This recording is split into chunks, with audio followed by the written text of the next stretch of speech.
Welcome back to HFL 250, or I should say to HFL, and you've gone through the 150 program, so you're continuing through your 250 or PDC journey. We're continuing with our book, and we're going to open up this week by talking about communication. We probably could spend, and we do spend a lot of time discussing communication. Hopefully, there's lots of layers throughout the program. This one we focus a little bit more on some very specific aspects of communication.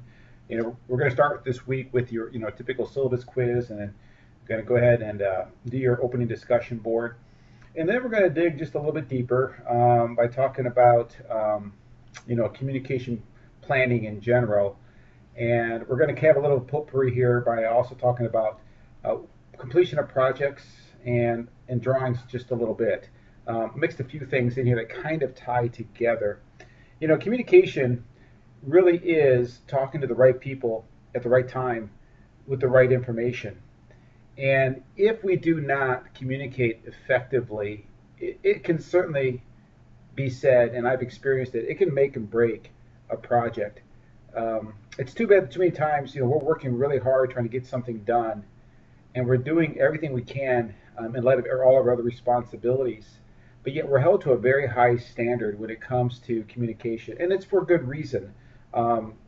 If we do not communicate effectively, not only can it disrupt operations and business, but it can directly have an impact on the patient. And I know we all understand that for those of us that work in healthcare, but we have to have a very heightened sense and understanding of communication. At best, it's going to cause some discomfort, and it's going to cause some relationship issues. And I wanted to just talk a little bit about this. When we do shutdowns, particularly during projects, probably one of the most dangerous things we do are shutdowns. When it comes to typical, if you will, want to call that even routine, it's not really routine. In some cases, lots of us, it is routine because we have so many projects going on. But shutdowns can be just such a tremendous high-risk situation, particularly if it's going to affect electrical, or it's going to affect med gas, or obviously if it's going to affect water or something like that. So we need to continue to really sharpen our communication plans. And a good communication during shutdowns, it's amazing. When you do it well, the whole building or all the people involved can feel like they've done something good together. And that's the way I like to see my communication plans and my communication and projects be delivered. That not just the people new at a management level or a supervisory level, but folks new at a staff level, and even the folks that are working in the periphery, for example, security, housekeeping, maybe even materials management, the operators, those folks who support biomedical engineering, that support the facilities, often get missed in our communication cycles. But when you have communication done effectively from the deck, to the leaders, the administration, the directors, and something pulls off really smoothly, and it just seems that you feel like you've actually pulled the whole team together, and things just seem to go so much smoother. And I had two particular difficult shutdowns that come to mind when I talk about communication. One was a power shutdown. We had to completely isolate a certain part of the building from power so we could move that power, and we had to get a bunch of temporary power in place. And so we were going to go for this period of time, and we thought it was going to be about 45 minutes to an hour, where we were going to be essentially without power to a part of the building, and one part of the building was ICU. And so we needed to bring in a lot of temporary power while we switched it over. And we did such a good job that not only did it go flawlessly, but the electricians, the contractors, were so motivated to be part of something that could be so critical, that they did the job in actually a lot less time than we ever expected. They planned it out extra well, and we had the thing switched over in about 15 to 20 minutes. Another major communication issue or plan we had to implement when we had to take med gas off for the building, particularly oxygen. And we had to switch oxygen over for a large part of our building. And again, you had to bring a lot of equipment. You had to have a lot of coordination with respiratory therapy and the departments and ICU and your suppliers and vendors and your staff. And again, a very effective communication plan went into place before we did the project. And again, we had really good results with very little pushback or very little problems at all. On the other hand, we've had projects where we're doing something as simple as painting, and we're using a latex low odor paint. However, because we didn't communicate we were doing the project, and we thought, well, this is just low latex low odor paint. Next thing you know, we actually had situations where people had to go home because they were feeling nauseous or ill because of the odor of the paint, which, to me, was normal and low, but unfortunately, because we didn't communicate ahead of time, they shut down the project and people had to go home. And we had to go through a communication plan in the rear because we just missed it and didn't realize, that some people are just that sensitive to paint. On the other hand, we had a project where we were putting down an epoxy floor in an OR where this epoxy was a very high industrial grade epoxy. We had to replace, actually, we had to repair what was terrazzo flooring. And for those of you who know what terrazzo is, a very hard surface in an OR that basically had been worn through because of the OR tables, the pivoting that was taking place in the same spot for many, many years. And so we needed to put down something on the surface and resurface it. And we needed something extraordinarily hard. And we found this product that was like I said, it was a epoxy, but the off-gassing of that epoxy was so severe that we had to turn the entire OR into a big negative pressured space. We taped everything off. We closed off all of our supplies. We even sealed the people into the space when they were doing the work. And when we say sealed them in, we sealed them in with duct tape and plastic and such. And then we had to put in effect a communication plan. And of course, this was going to be done on off shift. And so we talked to a lot of folks. And even at the time that we did the project, we went around and walked around the whole hospital before we proceeded. And we also spoke to folks. And then we went ahead and did it. And I was there during that time in the evening. And it was amazing that this off-gassing was so powerful that when you're walking outside the OR area, you could still definitely smell the odor.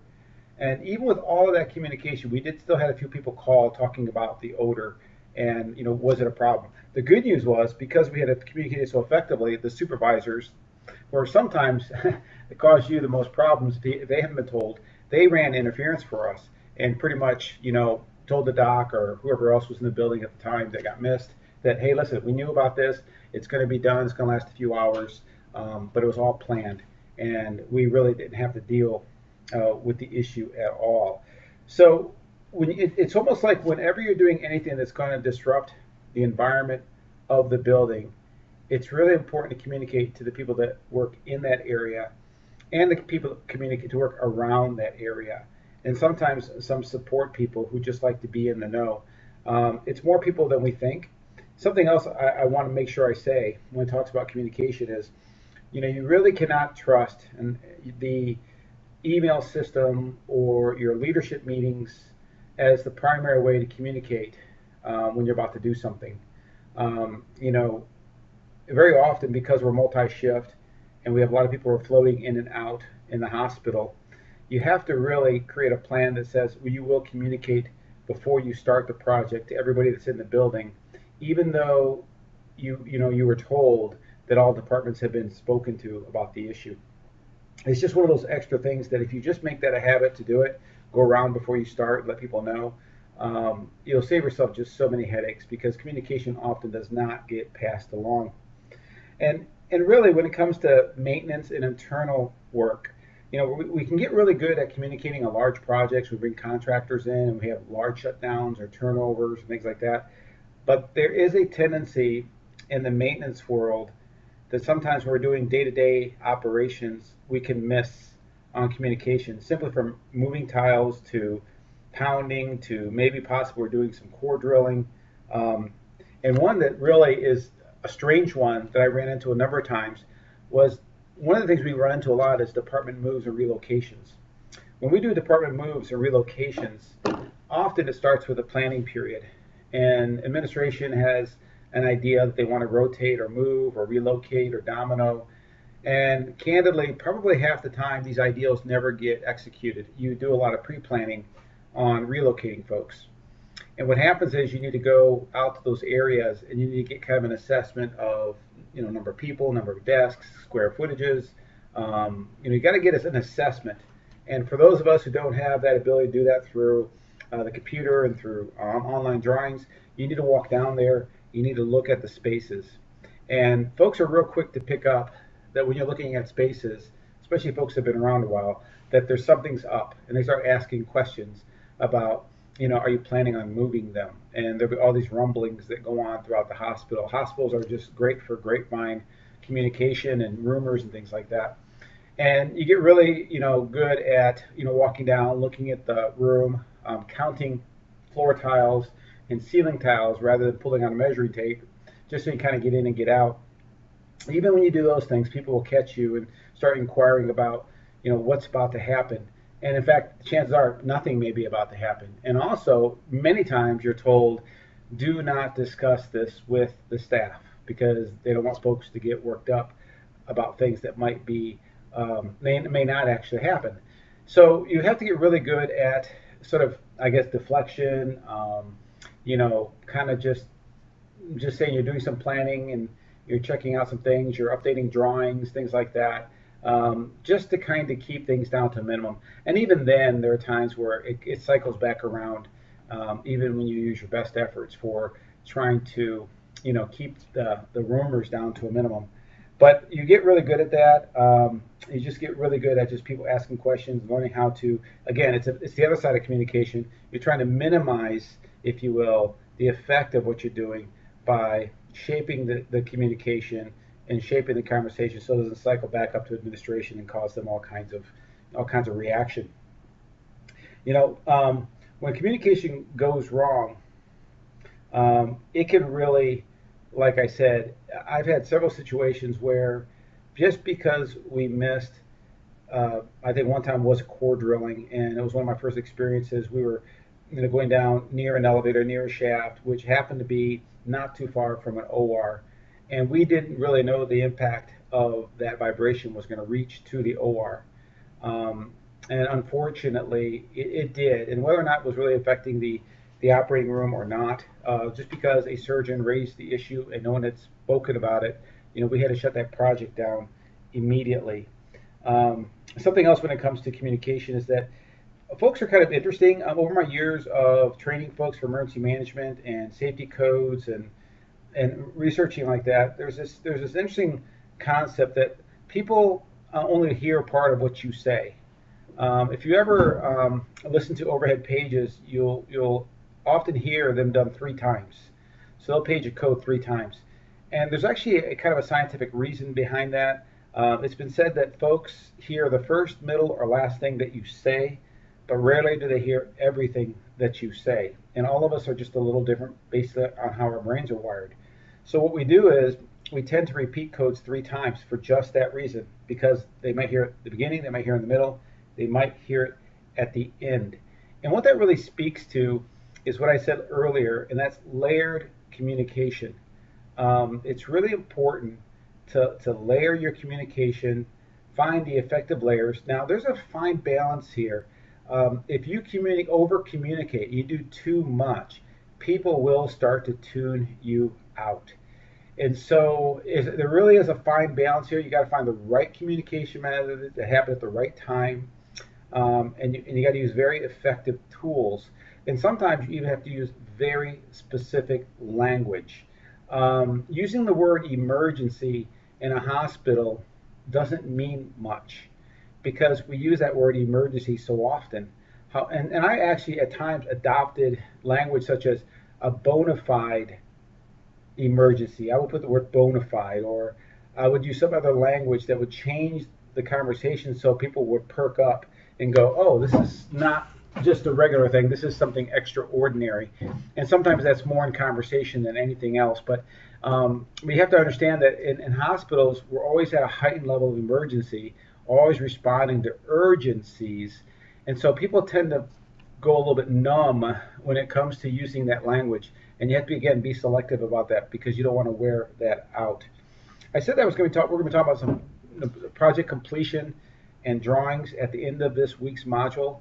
And the reason why we're doing that is because it's kind of it's a different kind of communication. Our personnel and us, we rely heavily on drawings, again, whether they are digital or whether or not they're paper. And those drawings aren't up to date, and we don't convert those drawings into a final drawing. What happens is people begin to not trust drawings. And once your folks or you stop trusting your drawings, then you'll start finding other ways to get information. And very often, the other ways that you will use to get information takes a lot more energy and a lot more time and creates just all kinds of delays. And often, it may even be poor information that you gather based upon the situation. So I wanted to mention drawings. We're going to touch on drawings this week a little bit as it relates to communication, because a really effective or plan or process when it comes to drawings is another way to ensure ongoing continuous communication. And even completing a project, it's amazing how many times when you get to the end of a project, there are so many times where the project doesn't quite close out cleanly. It may be due to miscommunication, it may be due to confusion on expectations, particularly when it comes to punch lists, who's doing what. So many things happen at the end of a project that we often leave several things like loose ends. And I've seen situations where you're trying to figure it out for months and maybe even a year later after the project closed as to why something never did get done. And again, making sure that we close down projects well, and that there's actual some kind of a tangible sign off or check off or some type of confirmation that the project is complete is very, very important. It's kind of like a handshake. It's giving something closure. Maybe it's even having a party or something to say, okay, we are done, and now we're moving on to another thing. And so closing down projects is another very important. It's a good time to make sure that you have good expectations between you, the department, administration, the project manager, the contractor, that you close the communication cycle, particularly even the CFO, because often money is the last thing that gets cleaned up when you're trying to close down a project and move on to the next project. So this is just a quick intro into the week and into the course. We're going to continue on with our book, and I think you're going to enjoy the course. This is a condensed finish up to the project management modules here for HFL. And again, I'm looking forward to it. I hope you have a great week. I hope you have a great semester.